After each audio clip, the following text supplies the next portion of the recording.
Buenas noches, mi nombre es Luis de Peña, estudiante de Psicología Industrial.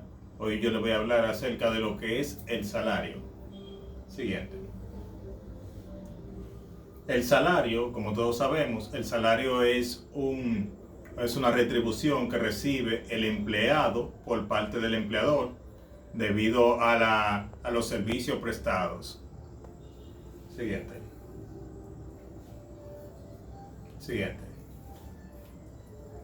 Estos son los tipos de salario.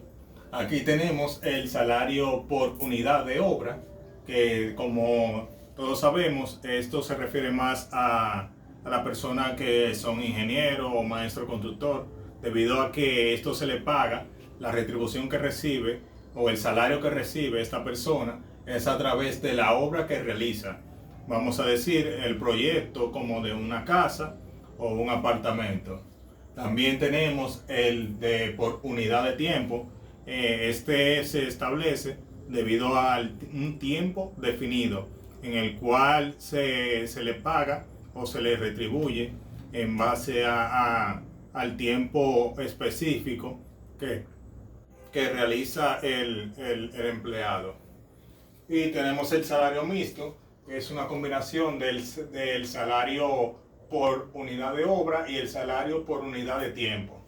Es decir, que al empleado se le paga en base al proyecto y en base al tiempo. Es decir, una persona le especifica que quiere un proyecto en tal tiempo, se le va a pagar a esa persona por ese proyecto en ese tiempo definido.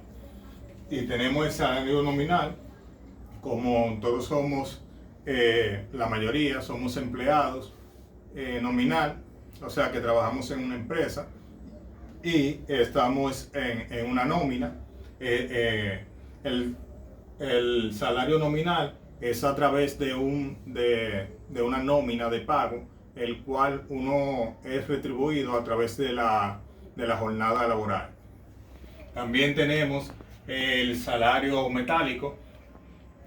Como su nombre lo dice, es el salario el cual recibimos por la moneda en curso. Es decir, estamos acá en República Dominicana, recibimos por el peso dominicano. Es el salario por el cual nos deben pagar las empresas. Y también no está aquí, pero también está el salario de especie, que eso es el salario del cual se le paga a la persona, que no tiene que ver con el dinero, sino en base a lo que es el día libre o vacaciones es un salario el cual no se especifica directamente en dinero. Siguiente. Tenemos formas de retribuciones. Tenemos la retribución fija.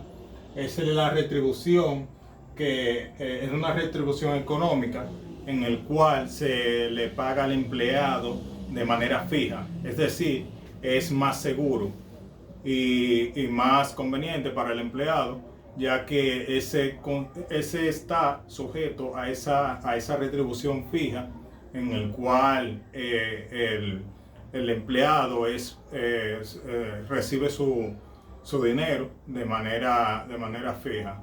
Tenemos también la retribución variable, el cual es una retribución el cual, como su nombre lo dice, varía en base al esfuerzo. Es decir, aquí entra en plano lo que son las horas extras y también los incentivos, el cual pueden variar lo que es la retribución salarial. Y tenemos la retribución en especie, como se lo había comentado anteriormente. Esta retribución consiste en vacaciones, flexibilidad de horario, viajes, regalos y etcétera. Seguimos. También tenemos el privilegio salarial. Sabemos que el salario es invalgable, o sea que no se puede, una persona, o sea el empleador no puede quitarle el salario a un empleado porque por tal razón, sino que ese salario se le debe de pagar al empleado fijamente. También el salario no aplica en base de sanciones, o sea que el salario no se puede sancionar. El salario se le debe de pagar al empleador en base a lo que él trabajó. Y también tenemos también se establecen los montos. El privilegio del salario es que se establece un monto en el cual sirve en función de lo que la persona debe recibir. Eso es básicamente la naturaleza del salario. Uno recibe lo que realmente trabajó. Seguimos. También tenemos los descuentos permitidos. Los descuentos que se establecen por ley son del 4% del sueldo para la salud y el 4% para la pensión y el porcentaje correspondiente al fondo de solidaridad pensional para quienes desvengue 4 o más salarios mínimos mensuales vigentes. Siguiente. También tenemos el delito de falta de pago del salario.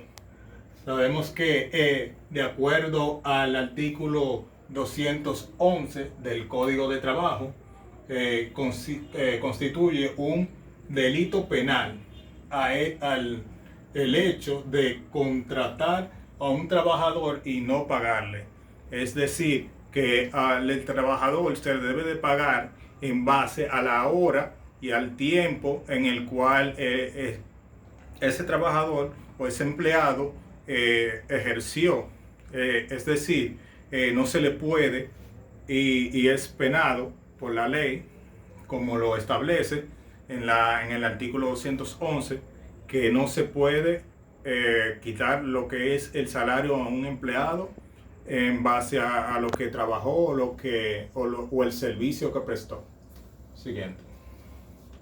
También tenemos el salario mínimo.